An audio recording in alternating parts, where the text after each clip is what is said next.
Todo listo. También, bueno, buenas tardes, buenas noches a todos, todas y todes. Mi nombre es Ana Carolina, soy brasileña, entonces estoy hablando en portugués ahora. Estoy haciendo parte de la organización del seminario junto con Natalia y Rocío también, en participación con la red latino-americana de Antropología Digital. Y ahora tenemos nos tercero painel, que es sobre culturas, medios e imaginarios, que vamos ter mi apresentação sobre reflexões metodológicas sobre a etnografia digital a partir de uma antropologia da performance, a apresentação de Evelyn, comunidade de comunicação na privacidade e reflexões sobre uma etnografia em um fórum de fãs, e também de Mariane, reflexões decoloniales para analisar as práticas de juego e videojuegos em Latinoamérica. Antes de empezar, tenemos algunas dicas para nosotras que sea sobre la comunicación. Tenemos personas de diferentes lugares de Latinoamérica, tenemos personas de Brasil. Pueden hacer sus presentaciones tanto en portugués como en español, pero que se hablen despacito, falem devagar, com cuidado, para que todo mundo, né, possa entender o que está sendo falado. Então, acho que isso eu também vou estar cuidando do tempo, né, para no ir muito tarde. Sean 15 minutos de apresentación para cada una y también cerca de 10 minutos de discusión también después de cada charla.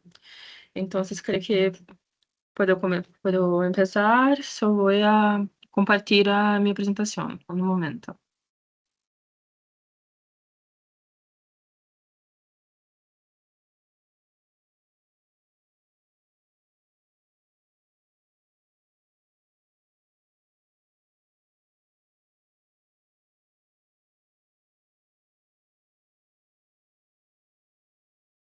Estão vendo a minha tela?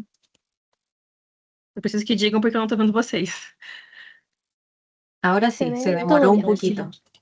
Ah, certo, então. Eu vou fazer minha apresentação em português, porque eu me desenvolvo melhor do que em portunhol. Então, boa tarde para todo mundo. Meu nome é Ana Carolina. Eu sou doutoranda da Universidade Federal do Paraná, né, no Brasil. E eu vou trazer uma parte da minha pesquisa de doutorado, né, pensando nas reflexões metodológicas sobre a etnografia digital, a partir de uma antropologia da performance.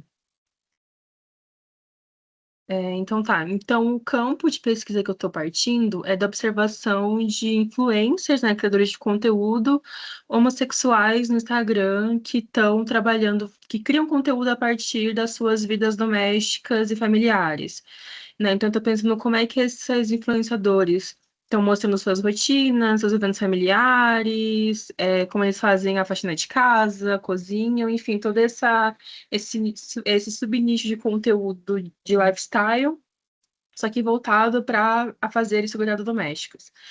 E daí eu tô acompanhando dois perfis específicos, um deles é da Bruna, que é uma mulher lésbica, parda, casada, que tem entre os seus 20 e 30 anos. Ela é dona de casa e reconhece o trabalho na internet como um trabalho produtivo. E também tem um Fábio, que é um homem gay, amarelo. Ele tem ascendência japonesa, nipônica. É casado, pai de uma menina de mais ou menos 3 anos. Ele tem ali entre 30 a 40 anos. Também é dono de casa, né? Ele se dedica principalmente à filha, mas também ele tem uma marca de bolsas com a sogra. E daí ele vê tanto o trabalho na internet quanto esse trabalho com as bolsas como um trabalho produtivo. E eu faço essa diferença por uma questão histórica e bibliográfica, né? Falar de trabalho doméstico, muitas vezes, no imaginário popular, não é falar exatamente sobre um trabalho produtivo. E ainda estou nesse esforço de observar no discurso deles, né? Eu observo somente as construções de narrativa, de como esses trabalhos de influenciadores, de donos de donas de casa, estão sendo elaborados como trabalhos produtivos ou não produtivos, né? Então, eu fiz. São só dois perfis que eu estou observando, e essa seleção eu fiz ano passado, né? Eu comecei meu doutorado ano passado, e daí eu fui pegando todos os perfis que eu ia achando a partir do meu algoritmo, que seriam de pessoas LGBTs que fazem esse tipo de conteúdo, e daí eu fui vendo quais aqueles que teriam mais rotina, mais uma produção mais contínua, e que tivesse essa maior diversidade de assuntos no perfil. Então, a partir de uma observação que durou mais ou menos uns 5, 6 meses, eu acabei considerando que a Bruna e o Fábio seriam os perfis que eu iria observar nesse trabalho. Então, quando eu começo a fazer a pesquisa de fato, comecei a fazer a pesquisa no começo desse ano, em janeiro. Eu já venho desse primeiro ano de preparação, né, olhando tanto para que perfis que eu ia selecionar, mas também lendo, buscando bibliografia, construindo o campo de pesquisa. Eu começo a considerar dois problemas principais que estavam ali me atravessando o meu trabalho, que é pensar o Instagram como uma rede social parcialmente visível, né, tanto de pensar nessa dinâmica algorítmica como a gente até viu com a apresentação do painel anterior, que ela é oculta, né? As redes sociais não são muito claras sobre como esse algoritmo funciona, existem alguns estudos sobre, mas não há tanta transparência quanto se poderia ter, e também há outras dinâmicas internas, como as DMs, que são as trocas de mensagem, e outras os compartilhamentos externos, como, por exemplo, links com WhatsApp, com Facebook, o Threads, que fogem do Instagram, né? Então, são essas interações que elas estão indo ou por dinâmicas ocultas ou para fora daquele campo que eu escolhi fazer observação.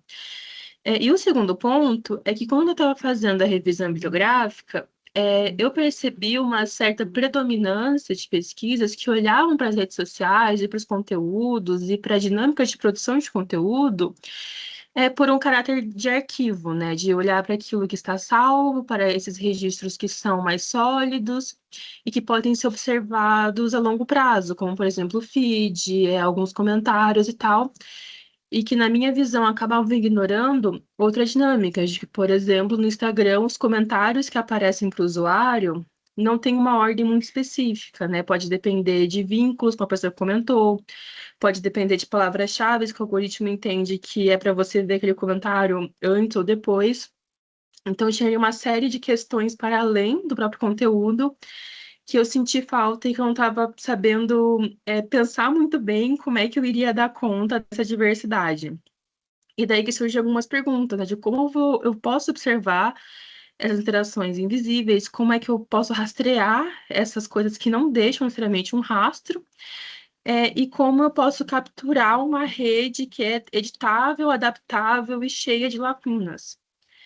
É aí que eu vou chegar também a pensar algumas questões, né? Pensar que, por exemplo, ainda que sejam invisíveis, essas interações elas têm algumas repercussões no conteúdo publicado.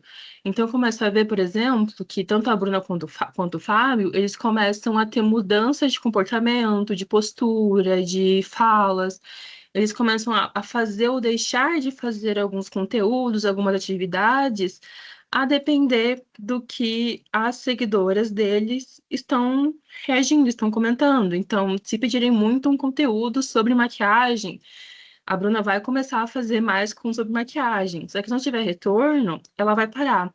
E essas dinâmicas, elas por vezes são muito sutis, então às vezes eles só fazem isso, mas tem vezes que eles falam: ah, eu estou fazendo esse novo conteúdo, eu estou trazendo de volta essa atividade, eu estou compartilhando isso com vocês, porque vocês me pedem muito, vocês querem saber o link de tal produto que eu estou usando e tal. Então acaba que eu comecei a olhar para essas reações específicas como uma forma de observar essas interações que eu não posso observar, né, na superfície, que é pensar isso de como a interação ela modula diretamente a produção de conteúdo. E assim, eu comecei a enxergar no meu campo uma demanda que estaria indo para além do arquivo, que só olhar para feed ou para comentário não seria o suficiente. E daí eu começo a olhar também para os stories, que são arquivos temporários e muito rápidos, muito dinâmicos, e que muitas vezes essas expressões de comentar comentários de seguidoras, de reagir e tal, e perguntar e pedir opinião, tanto sobre afazeres da vida cotidiana quanto de produção de conteúdo, vinham muito através dos stories. Né, e como ali poderia ser um campo um pouco mais rico para poder observar. E tinha também outras questões de que os stories eles não têm tanto texto, eles até têm um texto, mas normalmente eles são mais movidos pelo som, pelo movimento, pela atividade. Então estava lidando com outras questões que precisava dar conta nesse ecossistema. E daí eu parto para um diálogo teórico que eu já estava desde o começo, partindo de uma etnografia digital.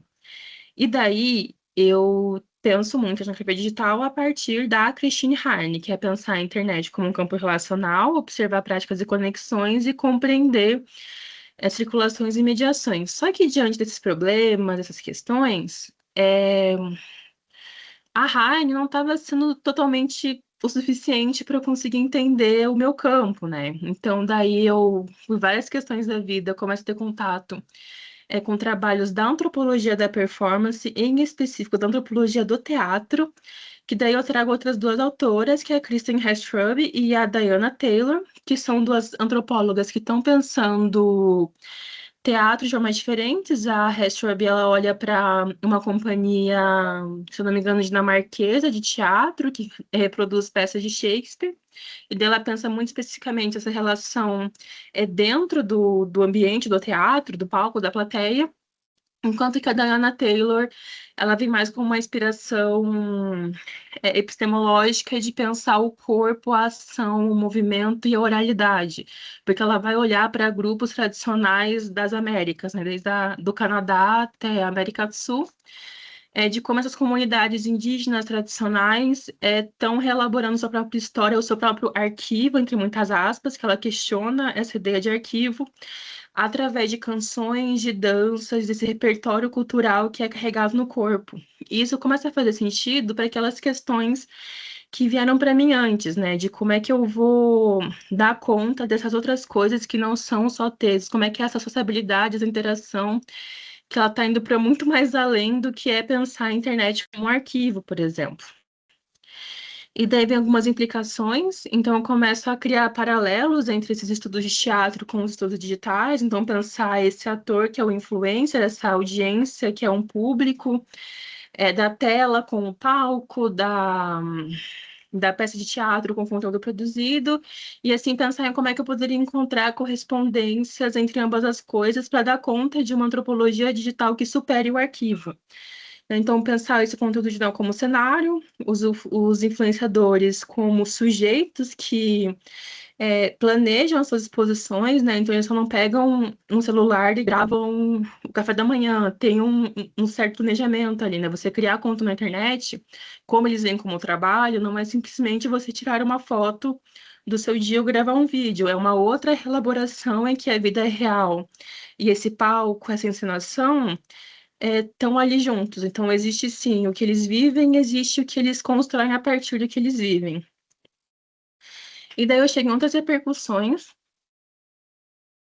que é o caráter comercial dessas redes, né? Porque, enfim, falar no Instagram, eu até nos exemplos que eu dei, eu falei muito de produto, de você atender uma demanda que pode ser inserida como uma demanda comercial, porque as interações elas estão muito permeadas por relações comerciais de mercado.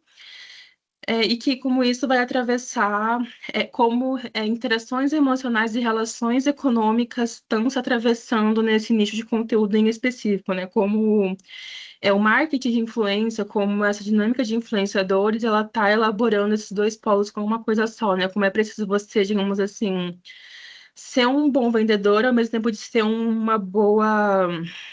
bom ator, ter uma boa encenação para conseguir conquistar esse público que vai estar tornando inteligível a sua dinâmica de trabalho dentro da rede social. Então, a partir disso, eu estou pensando em uma proposta metodológica, né, como eu já falei, que o na etnografia digital com a antropologia da performance, para dar conta dessas ausências, pensando não como uma limitação, mas sim como um outro meio possível de observação, né? Como eu poderia olhar essa produção de conteúdo como um ponto de observação de um contexto muito mais complexo, né? Então, pensando com a Harney, que a Harney pensa a internet enquanto uma rede, né, que se expande de links, hiperlinks, que vai para fora, que vai para o corpo, que vai para além, de pensar o criador de conteúdo, esses perfis, como um polo de observação de ecossistema muito maior, e como esses ecossistemas são refletidos e refletem diante desse perfil, desse sujeito que está se construindo ali na internet, né? Então, é considerar repercussões, ações, como isso é convertido em um esforço de investigação etnográfica dentro de uma rede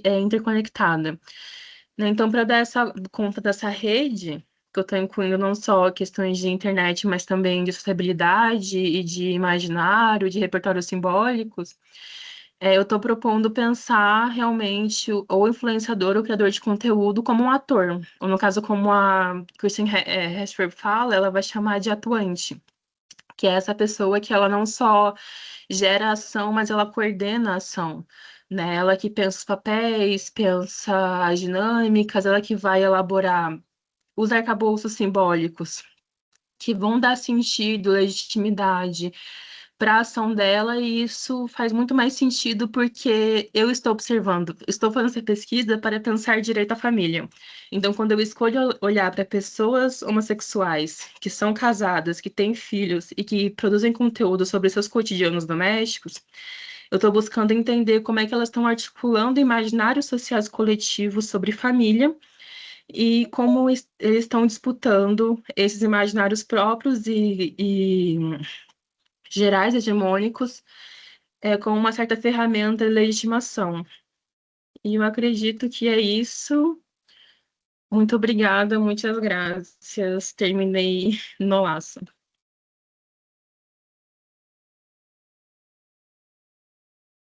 Deve, se alguém tiver. Tem mãos levantadas já. Então, Antonella, por favor. Perdón, estaba tratando de aplaudir. Ah, tá. Então, acho que seria a Natália agora. Gracias.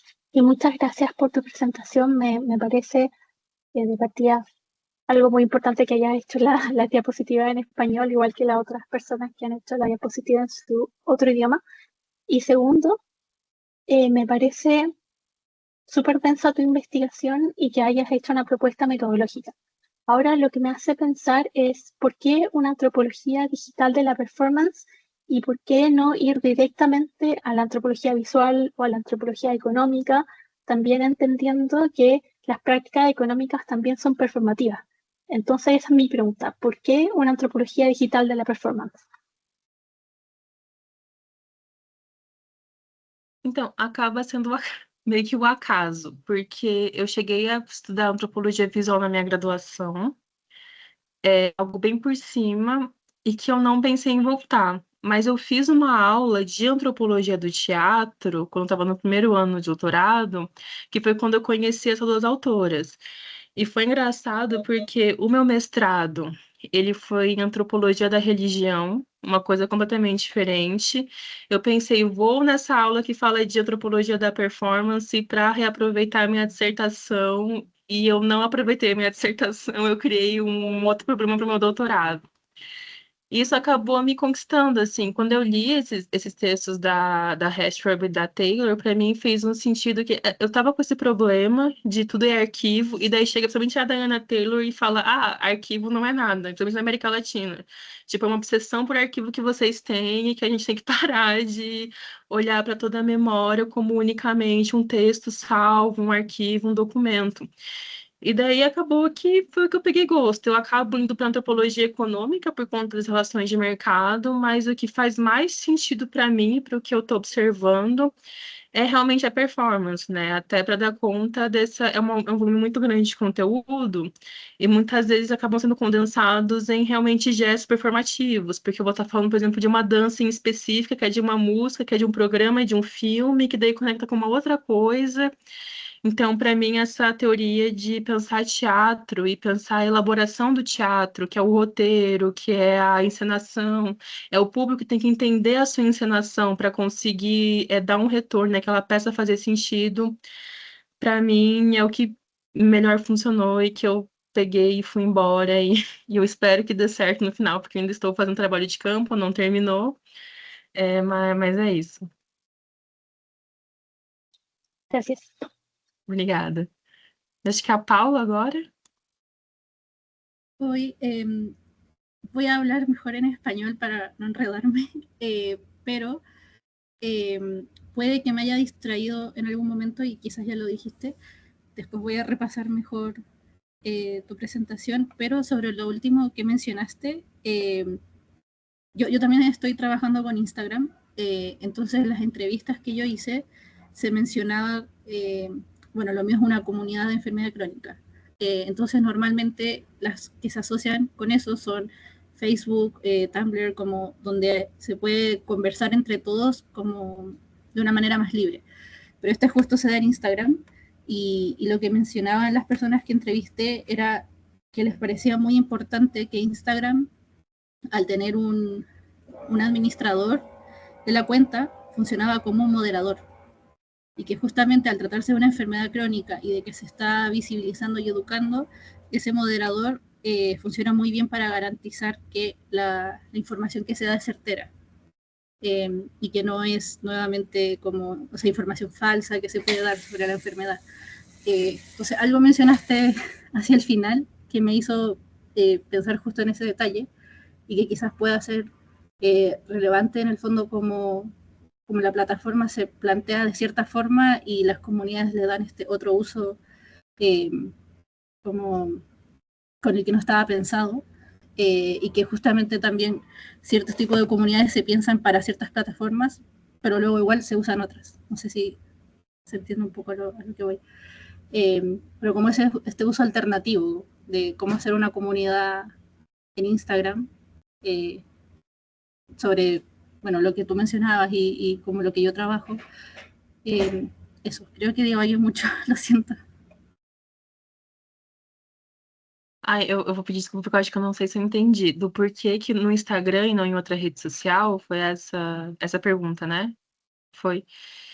Então, aí também é uma longa história, também acaba sendo a maior parte de contexto. Eu uso outras redes sociais para além do Instagram.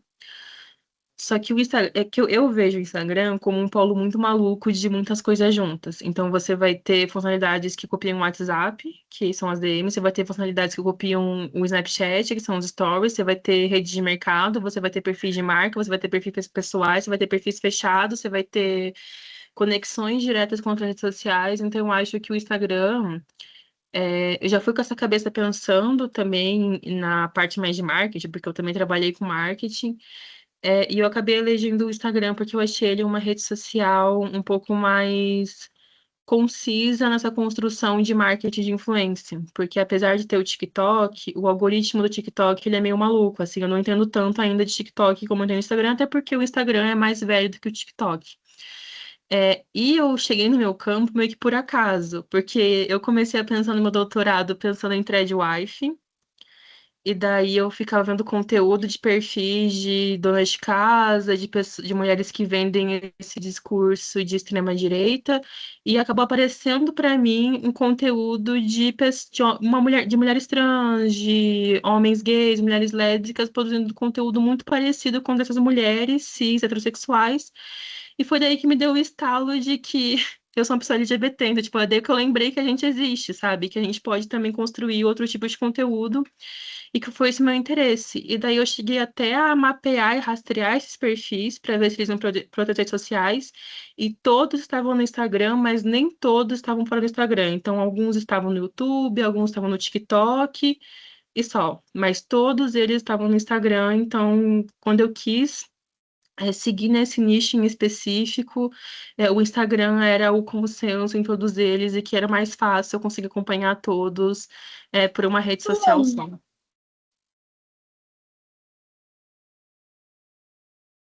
Eu não sei se eu respondi a pergunta, Paula. Se era isso mesmo. No, yo me enredé en expressarme, pero sí, igual sí. Gracias. Eu que agradeço. Acho que é Antonella agora. Sí. Parte de la pregunta la respondiste recién. Disculpen, se me cayó el teléfono. Lo tengo enchufado, así que no se rompió, disculpen. Me parece muy atinado que hayas elegido una perspectiva o un abordaje que viene desde la antropología de la performance, justamente porque siento que en los estudios de Internet o sobre el Internet o de comunidades en Internet a veces la dimensión simbólica queda un poco de lado. Y si hay algo que se nota en los influencers y sus estrategias de marketing es justamente el elemento simbólico. Yo creo que hay, obviamente dependiendo del servicio que ofrezcan, eh, hay ciertos perfiles de Instagram que le harían un festín a Víctor Turner. Quiero decir, no, algunos, sobre todo en lo que es la industria del bienestar o similares, que es como que venden una transformación ritual siguiendo sus métodos. Eso por un lado. Y por el otro me gustaría saber, más como en un tono de curiosidad, puesto que yo tengo un recorrido similar, ¿cómo pasaste de antropología de la religión a trabajar influencers? Eu fui obrigada a ir para antropologia da religião, porque na universidade que eu estudo, o departamento de antropologia não tinha ninguém que pesquisasse nem gênero, nem rede social. A minha graduação eu terminei na pandemia, então eu fui obrigada a fazer uma etnografia digital e eu achei o máximo, eu achei incrível, queria continuar, mas a única professora que me queria para o mestrado trabalhava com religião. E daí, naquelas, eu falei, então vamos. Daí eu aceitei mudar para outra religião. Eu não gostei tanto. Não era assim, não é uma coisa que me move. E daí, quando eu pensei que eu queria fazer doutorado, eu pensei, não, eu não vou, não aceitarei mais que mudem o meu tema.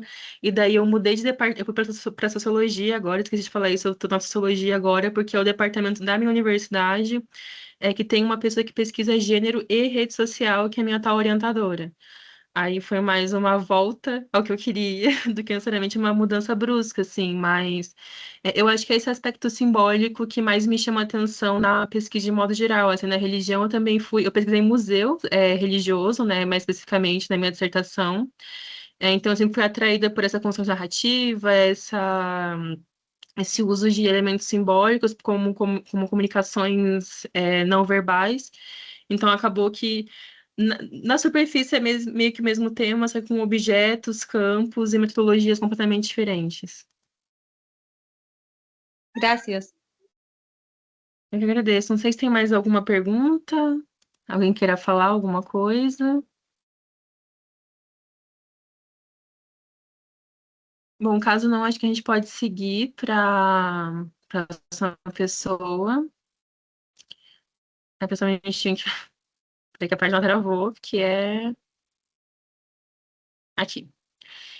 Que é a Evelyn Lima, sobre comunidade, comunicação, privacidade, reflexões sobre uma etnografia e um fórum de fãs de Revolutionary Girl Utena. Gracias.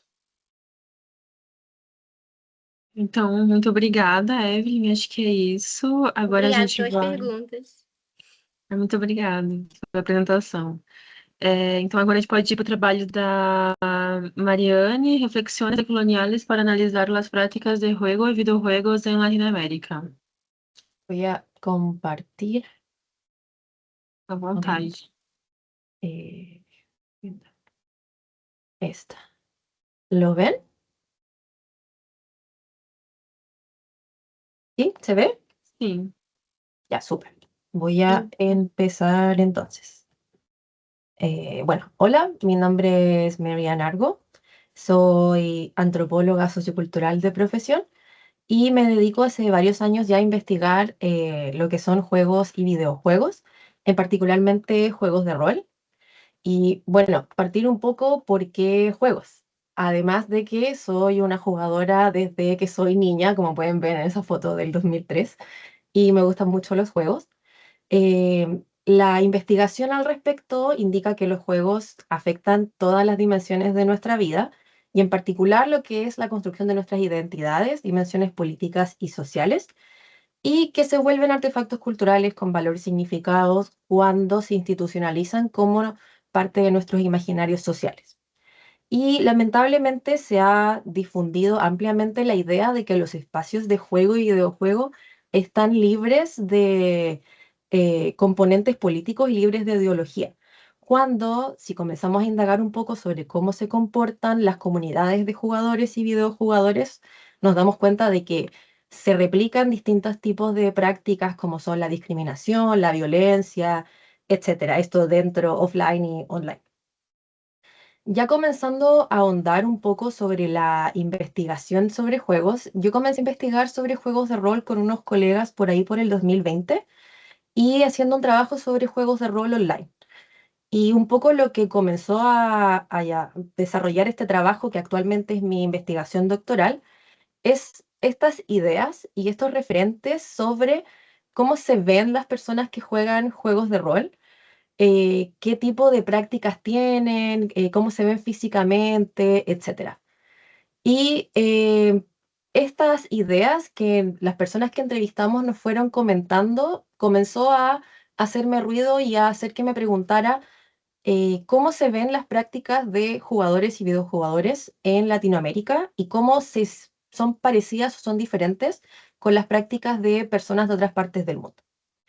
Y en eso, sobre los estudios de juegos en América Latina, hay hartos puntos a considerar. Aquí puse un par, pero sucede que la investigación sobre juegos o videojuegos o estudios lúdicos, también llamada Game Studies en inglés a nivel internacional, eh, mayoritariamente han estado centrados a nivel teórico y metodológico en base a lo que se ha hecho en Europa Occidental y en Norteamérica.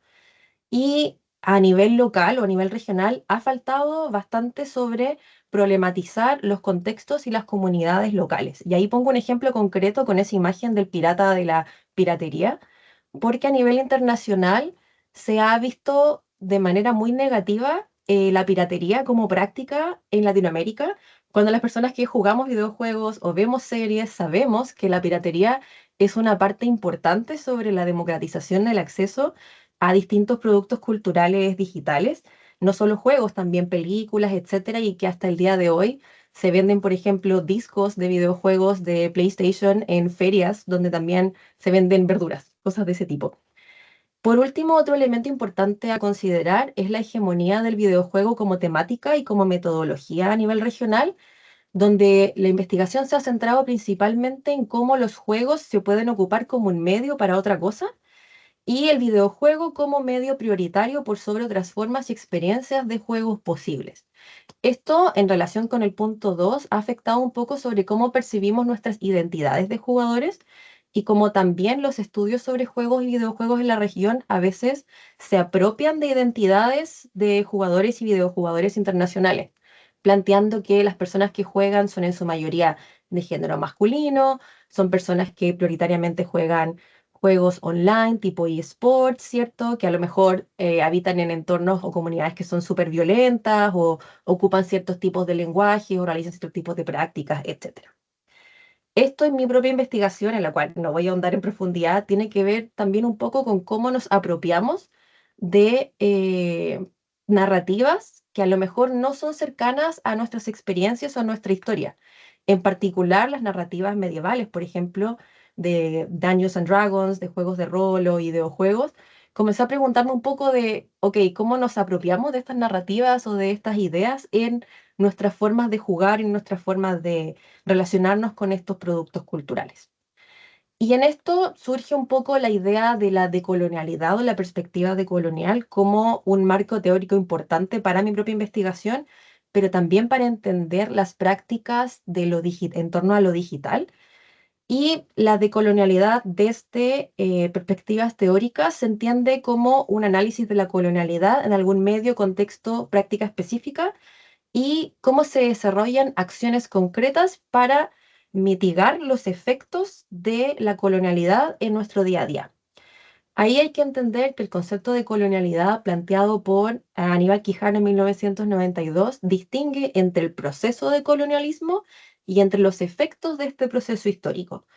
Ahí Aníbal Quijano, propone este término y después es desarrollado por otras personas, propone el concepto de colonialidad como los efectos que se han generado a raíz de la definición de un marco o una estructura transhistórico de dominación que se define en base a la clasificación racial, ¿cierto? Y en base a un sistema capitalista de explotación que también está racializado.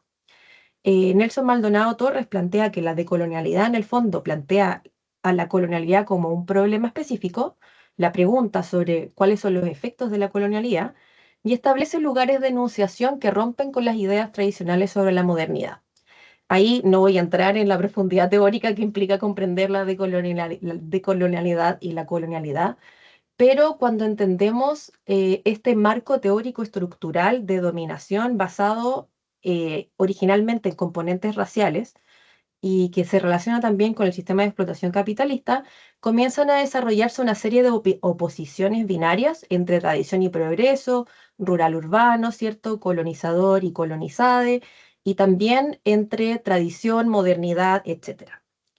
Y ahí es donde nos comenzamos a preguntar un poco, o yo me comencé a preguntar un poco, cómo se relaciona la decolonialidad o la colonialidad con nuestras prácticas de juego y con nuestra relación con lo digital y las tecnologías, sabiendo que los mecanismos de colonialidad afectan lo económico en cuanto a territorial y capital, ¿cierto? Lo político en cuanto a dominio y autoridad, lo social, incluyendo género y sexualidad, y lo epistémico y subjetivo. Ahí me puse a investigar un poco y a leer y quiero compartirles un poco de estas reflexiones de este trabajo que está en proceso, ¿cierto? Un poco de las contribuciones que las aproximaciones decoloniales a los estudios sobre juegos nos pueden entregar, no solamente en cuanto a los análisis sobre juegos, pero también sobre nuestra relación como personas de Latinoamérica con lo digital y en contextos digitales o con la tecnología. Los estudios sobre juegos desde perspectivas decoloniales o postcoloniales plantean que dentro de los juegos, en cuanto a las representaciones y desde cómo nos desenvolvemos con o en comunidades de jugadores y videojugadores, las personas de América del Sur nos volvemos un otro, un subalterno. Nos volvemos como, no somos parte del grupo hegemónico y como personas de Latinoamérica estamos constantemente consumiendo, relacionándonos con productos culturales o artefactos que son del norte o que son de otras partes del mundo, como es en el caso de la industria de juegos y videojuegos, también mirando hacia Japón, ¿cierto? U otros juegos ya más recientemente Corea, China, etc. Y la teoría plantea de que los espacios de juego se pueden constituir espacios para negociar esas identidades específicas o esas nociones en las cuales nos construimos como personas subalternas, como el otro, o en relación a esta idea identitaria de dominación. Ahí una contribución específica es la que plantea Danilo Martuchelli, ya desde los estudios todavía más duros de la perspectiva decolonial, que plantea que en Latinoamérica, cuando estudiamos la colonialidad, ya no solamente hay que pensarla en relación a norte y sur global o Europa, Latinoamérica, sino que también hay que pensar en los procesos de colonialismo interno que han sucedido en nuestra región, donde inicialmente el tema de la discriminación racial, ¿cierto? O la subordinación racial ha sido reemplazado por una discriminación o una subordinación hacia los sectores populares y rurales. Y más recientemente con los procesos migratorios se ha vuelto un poco a este tema hacia la discriminación racial.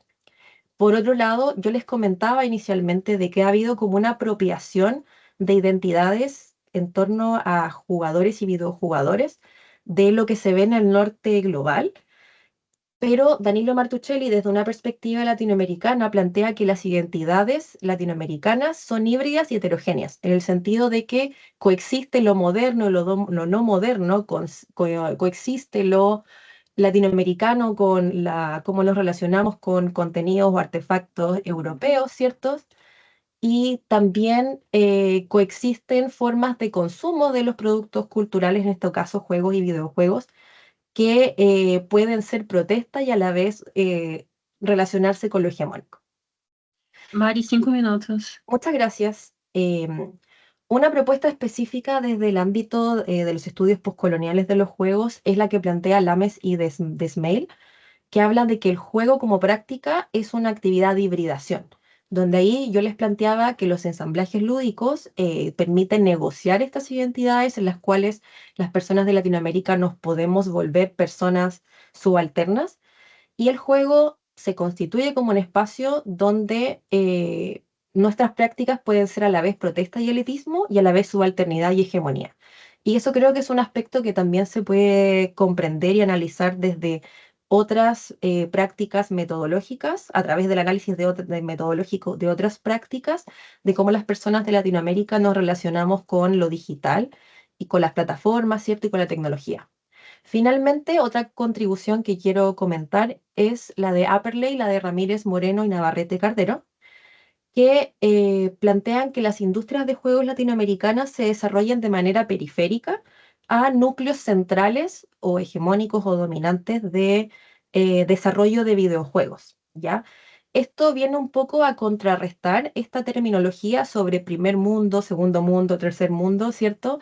Y sobre dominante, dominado, etcétera, sino que plantea la idea de que nuestra industria local y nuestras comunidades, que lamentablemente están un poco en desconexión, tanto la academia como la industria, como las comunidades entre sí a nivel latinoamericano, pero que se desarrollan de manera periférica y por tanto están en constante diálogo y comunicación con estos núcleos centrales, pero que lamentablemente suelen ser invisibilizadas a través de mecanismos que no son coercivos y que necesitan profundizarse a través del análisis y a través de la comprensión de cómo se desarrollan las comunidades, la investigación y las industrias.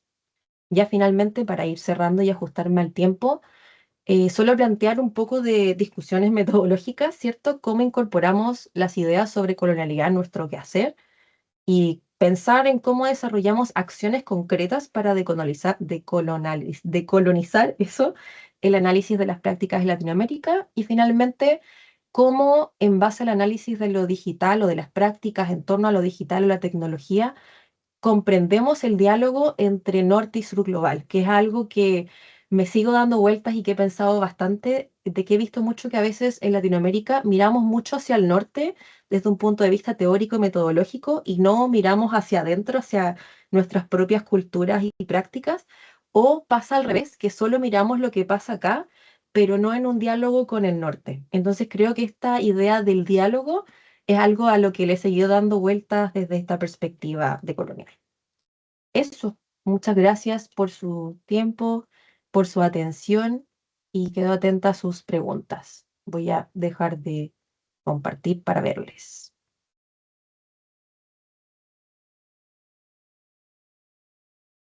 Y muchas gracias, Mari. Antonella. Gracias, Mary, por la presentación. Me encantó. Yo en particular me vine preparada acá con el dado. Atreundado. Eh,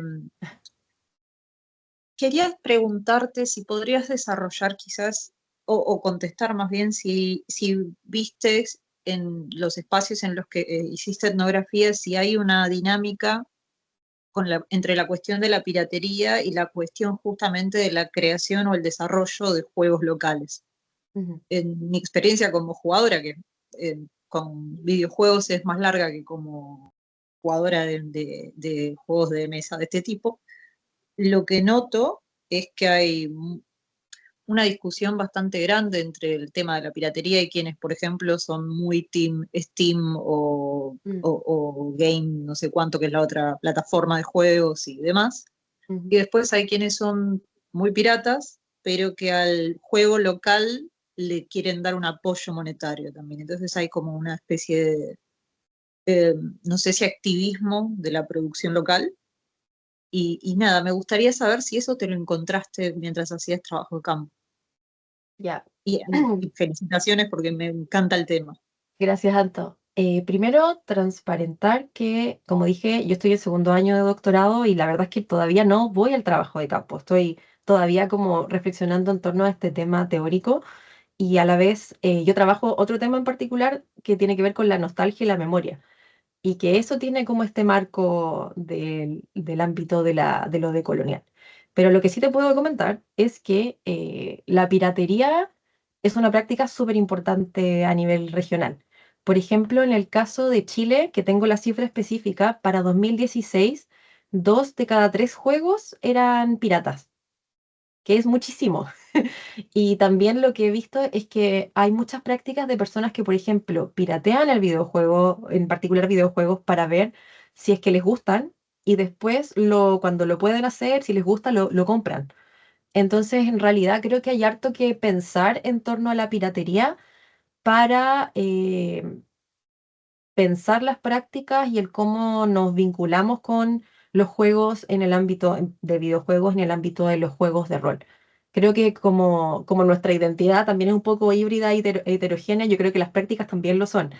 Pero mi experiencia personal y conociendo a personas que juegan juegos de rol y videojuegos, yo creo que se da mucho eso de, por un lado, pirateo, pero después compro o compro algo más como apoyar a un creador o creadora específico, o si no, pirateo algo para no darle plata a alguien en particular o etcétera. Eso, gracias, Anto. Gracias a vos, María.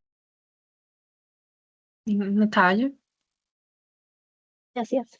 Y gracias a Mari por su presentación. Siempre un gusto saber más de la investigación de otros colegas. Y bueno, tu presentación me hizo pensar cómo los videojuegos son productos culturales, como mencionabas, pero también son productos tecnológicos, al igual que todos los objetos y espacios de pesquisa de las 8 pesquisas anteriores dentro de este seminario. Así que mirando de manera crítica todas esas mismas 8 presentaciones anteriores, ¿crees que estamos en la vía de decolonizar nuestras investigaciones en antropología digital desde el Zoom global o que todavía falta para llegar a ese camino o simplemente visibilizar ese camino a la distancia? Tengo una opinión ambivalente y no es por nuestra identidad heterogénea ni porque sea Géminis, pero sí tengo una opinión un poco dividida. Em, de hecho, no lo mencioné en la presentación por temas de tiempo, pero me dio mucho gusto, por ejemplo, que David en su charla inicial mencionara la pedagogía de la liberación, como que siento que a lo mejor hay un poco un regreso a perspectivas más decoloniales y a pensar en lo que son las prácticas de las personas propiamente tal y un espacio para las personas desde las ciencias sociales o desde la perspectiva de la antropología en lo que son estudios de la tecnología y lo digital.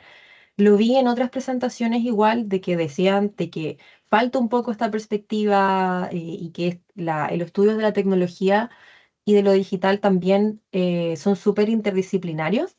Y yo creo que estamos en un momento importante en el que ha habido mayor apertura para incorporar estas perspectivas de lo social y comenzar a decolonizar. Este mismo seminario es un ejemplo de eso, pero también creo que falta y falta diálogo de lo decolonial en espacios internacionales. Eso siento que es lo que falta. Creo que acá en Latinoamérica a lo mejor lo tenemos un poco más claro, porque no hay trabajo decolonial que a lo mejor no es llamado decolonial, pero que sí toma mucho de lo que es la decolonialidad y lo tenemos un poco más claro, más presente, pero en espacios internacionales siento que falta mucho cuestionarse esas dinámicas. Eso.